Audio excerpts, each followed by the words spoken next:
Assalamualaikum semuanya. Kembali lagi dengan saya Dwi Erdiansyah di konten Tak Ceritani. Oke. Sebelumnya sudah saya jelaskan apa itu konten Tak Ceritani.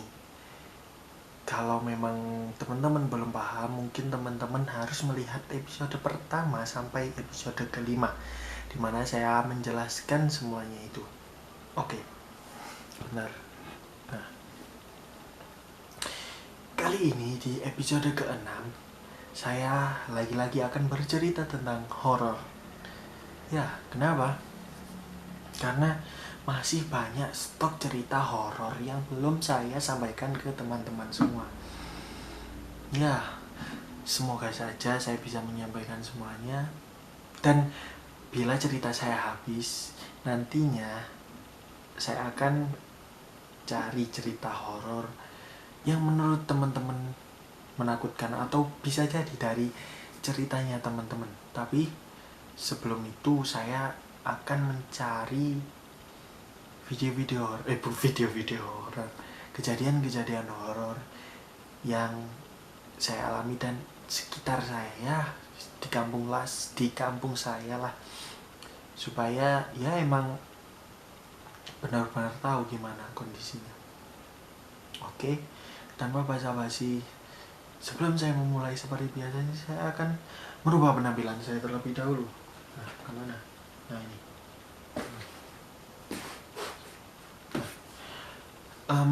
Ini nggak pengaruh sih, tapi ya gimana lagi. Jadi gini. Oh, belum saya kasih judul cerita ini. Saya kasih judul Gangguan Samping Kiri Rumah Saya. Wow. Bukan sih, bukan itu. Itu kayak kurang spesifik. Lebih tepat, gangguan di jamban samping rumah saya. Nah, jadi gini, dulu rumah saya ini masih kayak rumah desa lah, dimana rumah saya pas saya masuk pas saya kecil. Nah, dimana rumah desa, samping kiri rumah saya itu kayak ada lompongan apa ya, ya pokoknya ada lorong gitulah, dimana gak ada atapnya, dan samping kirinya lagi itu kebun salak. Ya, kebun salak yang terkenal angker. Ya memang angker sih. Dimana setiap malam kok di pohon salak itu, kebun salak itu ya tercium aroma kejahatan. Bukanlah, aroma pohon, singkong, ubi, kadang juga pisang goreng. Ya mungkin di sana restorannya ya genderuwo, nggak tahu saya. Ya kalau restorannya di sana ya mungkin tempat masaknya di samping kanan sendiri. Oh, saya cerita gitu merinding. Oke, kembali lagi. Oh ya, jambannya itu ada di samping kiri rumah saya. Nah, jamban itu apa ya, WC dulu itu ya cuma sekedar batu bata dua jebrek gini, di tengahnya ini ada lubang. Nah, itu langsung misal kita nih ya, langsung itu apanya itu rudal kita yang kita mau buang langsung jatuh, cepluk gitu. Nah, gini ceritanya, mulai horornya ya. Kebetulan malam-malam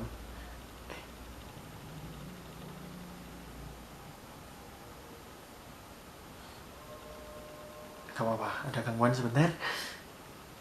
Nah, bukan tiba-tiba, setiap malam kan kalau memang kebelet pup itu harus ke sana ya. Ya udah ke sana lah. Saya ditemani mbah perempuan saya. Nah, itu jam berapa ya? Saya lupa ya, kecil pokoknya malam. Saya belet pup banget kan, bawa satu ember, air sama gayung, langsung pup di sana. Kebetulan saya buka celana, ya kalau kebetulan sih saya harus buka celana ya kalau pup. Saya buka celana, saya jongkok, beberapa rudal sudah keluar, dan cepluk kan sampai denger kan, pluk pluk ceplung plung gitu. Ya nggak gitu pokoknya bunyi lah. Nah itu padahal ada gangguannya gini, padahal saya nggak keluar ya, maksudnya rudal saya itu nggak keluar, tapi di dalam itu kayak ada yang jatuhin, pluk pluk pluk. Nah itu saya mulai takut kan, karena di samping kiri rumah saya itu kebun salak, dan pagarnya itu cuma benar-benar tumbuhan beluntas gitu. Tahu nggak sih beluntas kayak apa ya, pokok tumbuhan tapi yang seginian lah atau sedada lah, itu beluntas. Tahu beluntas gak sih? Ya pokoknya beluntas lah. Nah takut kan, sudah segera buru-buru saya siram. Lagi-lagi gangguannya kayak apa dong, dilempar pakai batu. Ya sama, mesti genderuwo itu kalau ngelempar pertama kayak ngetes dulu lah pakai batu kecil, bukan ngelempar pertama ini kayak digelendungi loh. Oh, mbak saya juga takut kan, saya juga takut genderuwo gitu. Saya kan buru-buru lari, saya cawek dulu ya, tapi cawek dulu apa ya, cawek ya saya mau bersihkan dulu, langsung lari. Oh langsung dilempar batu yang kayak besar gitu, kayak batunya emang benar-benar besar sih. Tapi setelah dilihat besoknya itu nggak ada bekas, nggak, batunya pun itu nggak ada. Oh itu memang kayak ya, setiap ada yang pup di situ kalau malam-malam ya pasti digangguin. Kalau nggak batu ya aroma sampai nyengat, bukan aroma rudalnya ya, aroma kayak singkong itu kan ya. Saya bilang mungkin itu kantinnya atau restorannya gitu ya. Saya nggak tahu, tapi yang jelas benar-benar di samping kiri rumah saya itu banyak sih gangguannya. Semenjak sekarang dibangun rumah itu sudah nggak ada gangguannya. Ya mungkin itu cerita di episode ke-6.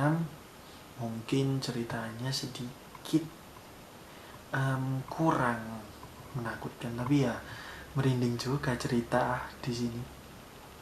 Soalnya saya sendirian seperti biasa. Kenapa saya sendirian? Saya malu kalau bicara di depan kamera. Ya seperti itu. Sampai di sini episode ke-6 bercerita tentang jumblang di samping kiri rumah saya. Kalau teman-teman belum lihat di episode pertama sampai ke-5, ya seenggaknya teman-teman bisa lihat lah. Ya seperti tujuan saya di sini cuma bercerita untuk teman-teman saya. Kalau teman-teman menikmati ya alhamdulillah, kalau teman-teman gak nikmati ya bukan urusan saya kan ya. Ya pesan saya, jangan takut, di sekitar teman-teman pasti ada makhluk halus, dan tetap aja genderuwo adalah makhluk yang jahil. Padahal nggak cerita genderuwo ya, kasihan genderuwo dirasani. Oke, wassalamualaikum warahmatullahi wabarakatuh.